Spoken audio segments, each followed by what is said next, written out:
If you're in a long-term relationship or marriage and life has started to feel a little stagnant, maybe you still love your partner, you're just bored, maybe you're craving excitement, escape, or something that feels different.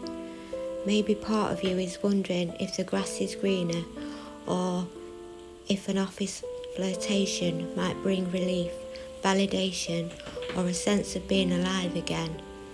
Before you act on that thought, I want to ask you to pause, just for a few minutes. What you're about to hear isn't an attack, a lecture, or a judgment. It's a raw, honest account of the impact infidelity can have on the person who loves you. I'm a wife, I'm a mother, and this is my lived experience of what happens emotionally, psychologically and physically when trust is broken in ways that can change your life forever. Please listen with an open mind, not to be shamed, but to understand. Before you cheat, before you lie, before you choose excitement over loyalty, you should hear what it actually does to a family. When my husband cheated, my body kept going, but my soul didn't. On the outside, I looked fine. On the inside, I was spiralling. Betrayal makes you walk through life like a ghost, half alive, half trying to understand why someone you love set fire to everything. When you get caught, I expected remorse, maybe shock, maybe fear of losing us. But instead he acted smug, detached, as if the affair was an upgrade and we were an inconvenience. As if neglecting your family is justified, if it means someone else makes you feel chosen. I tried to stay calm, tried to be the adult. I cried myself to sleep and woke up numb, doing school runs with shaky hands, cooking dinner while falling apart inside, pretending for the kids that life was still the same. But here's the part nobody tells you. It isn't the cheating that breaks you, it's the abandonment that follows. It's the silence, it's the avoidance, it's the cowardice, it's the way they watch you drown without even looking back. The affair didn't just destroy a marriage, it destroyed a family. It erases routines, inside jokes, traditions, birthdays, holidays, futures. It killed the man we knew without burying the body. And then there was the other woman, acting like our life was her territory, pushing, provoking, inserting herself everywhere, as if taking someone's husband makes you superior instead of complicit. No compassion, no remorse, no shame, just chaos and ego. And my husband, he hid behind her like a coward. No explanation, no accountability, no protection for his kids, no dignity for his wife. He fed her the narrative and let her do the dirty work while he disappeared into silence. Some people look at her affairs as all romantic and exciting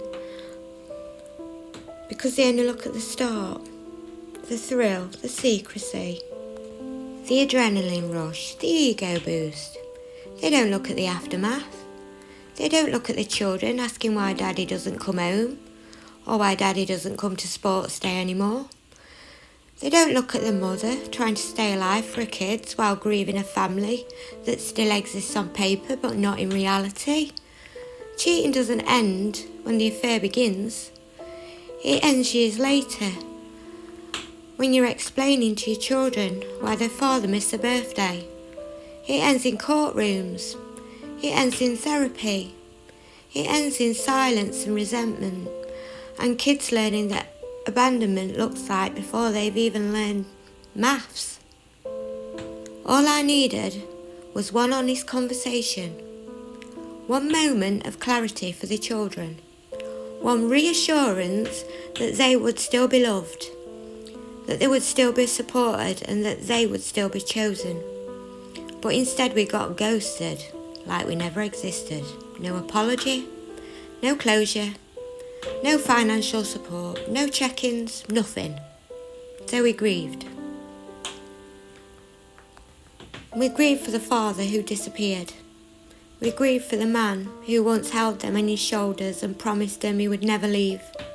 We grieved for the version of me who believed in forever. We grieved for the home that turned into a battlefield and then into an empty shell. 2 years later, and we're still rebuilding, we're still resetting, we're still learning how to live without the person who chose to leave without unpacking a bag. But here's the part he didn't expect, because we survived. We got stronger, we got closer, we created a new little life that he no longer deserved to be part of.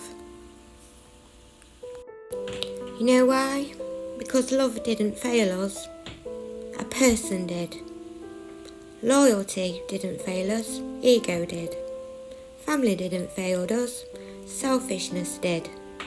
So before you cheat, understand this. You're not just breaking a heart, you're breaking a home. You're breaking children. You're breaking futures and memories and identities. And when the adrenaline fades, the destruction remains. We deserve better. We became better. And we will have our happily ever after without the person who mistook betrayal for freedom. If you've listened this far, thank you. Not everything shared here is easy to hear, and it isn't meant to be. This isn't about blame or punishment, it's about awareness.